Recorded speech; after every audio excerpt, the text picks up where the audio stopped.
Assalamualaikum warahmatullahi wabarakatuh. Jumpa lagi di channel Tutor Daring, channel yang selalu memberikan informasi dan pengetahuan seputar dunia pendidikan. Kali ini kita akan membahas soal P3K. Bagi teman-teman yang belum subscribe, silahkan subscribe, like, dan bagikan video ini kepada teman-teman yang akan menghadapi seleksi P3K tahun ini. Oke, nomor pertama, menerapkan berbagai pendekatan, strategi, metode, dan teknik pembelajaran yang mendidik secara kreatif dengan mengintegrasikan teknologi merupakan kompetensi inti pedagogik pada aspek A. Penguasaan terhadap karakteristik peserta didik, B. Penguasaan pada teori belajar dan prinsip-prinsip pembelajaran, C. Mengemban kurikulum, D. Penyelenggaraan pembelajaran yang mendidik, E. Berkomunikasi pada peserta didik. Ya, jawaban yang paling tepat ialah B, ya. Penguasaan pada teori belajar dan prinsip-prinsip pembelajaran.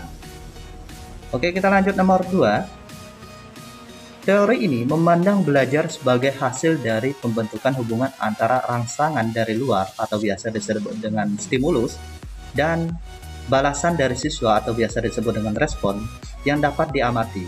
Semakin sering berhubungan antara rangsangan dan balasan yang terjadi, maka akan semakin kuatlah hubungan keduanya. Teori belajar yang dimaksud adalah A. Behavior, B. Kognitif, C. Humanistik, D. Sibernetik, E. Konstruktivisme. Ya, jawaban yang paling tepat ialah A, ya, behaviorisme. Oke, kita lanjut nomor 3. Di dalam proses pembelajaran, para siswa dihadapkan dengan situasi di mana ia bebas untuk mengumpulkan data, membuat dugaan atau biasa disebut dengan hipotesis, mencoba-coba, mencari dan menemukan keteraturan, mengeneralisasikan atau menyusun rumus beserta bentuk umum, membuktikan benar tidaknya dugaannya itu. Hal ini merupakan penerapan teori belajar A.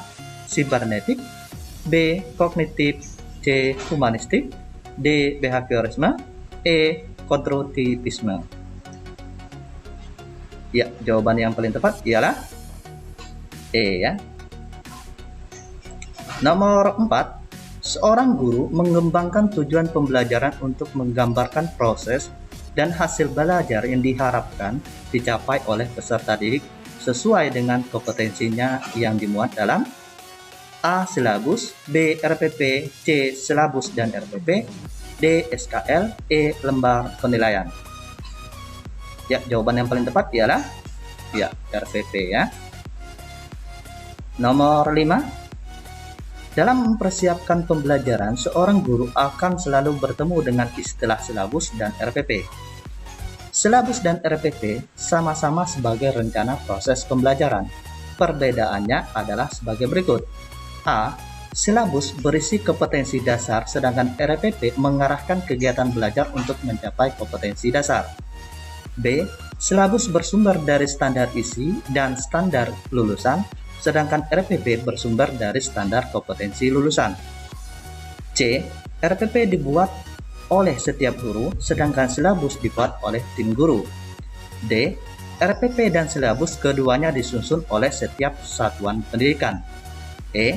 Dalam silabus dijelaskan metode, media pembelajaran, sumber belajar, langkah-langkah pembelajaran, evaluasi secara rinci. Ya, jawaban yang paling tepat ialah A, ya. Silabus itu berisi kompetensi dasar, sedangkan RPP itu mengarahkan kegiatan belajar untuk mencapai kompetensi dasar. Oke, kita lanjut nomor berikutnya, nomor 6.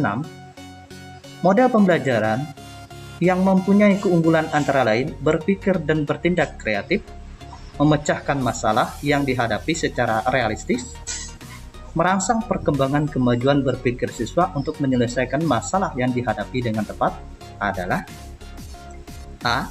Role playing, B. Inquiry, C. Problem solving, D. Picture and picture, E. Contextual.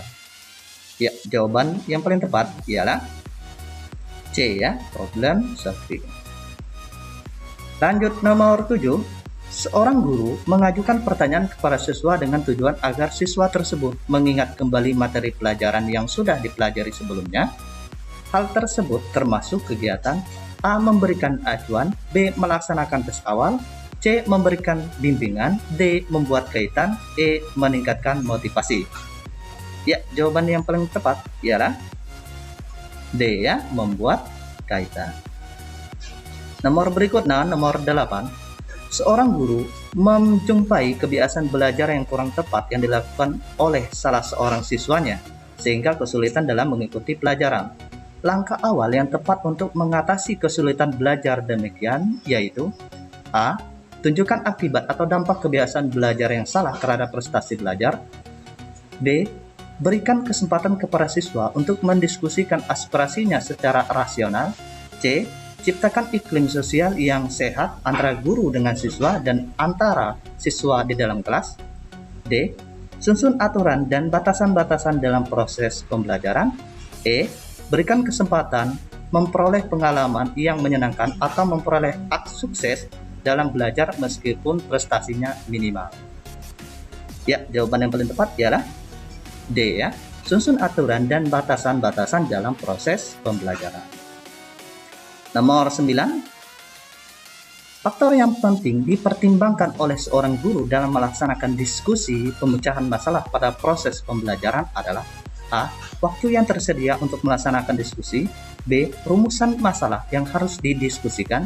C. Jumlah peserta didik yang mengikuti pembelajaran. D. Motivasi belajar siswa. E. Ruang yang tersedia.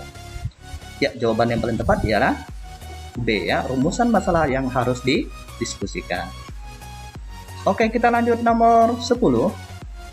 Seorang guru menjumpai kelas yang motivasi dan prestasi belajar siswanya rendah. Hal utama yang menyebabkan motivasi dan prestasi belajar rendah karena A. Suasana kelas kurang kondusif karena tidak tersedia sarana belajar yang lengkap. B. Siswa pasif dalam belajar dan lebih senang bermain.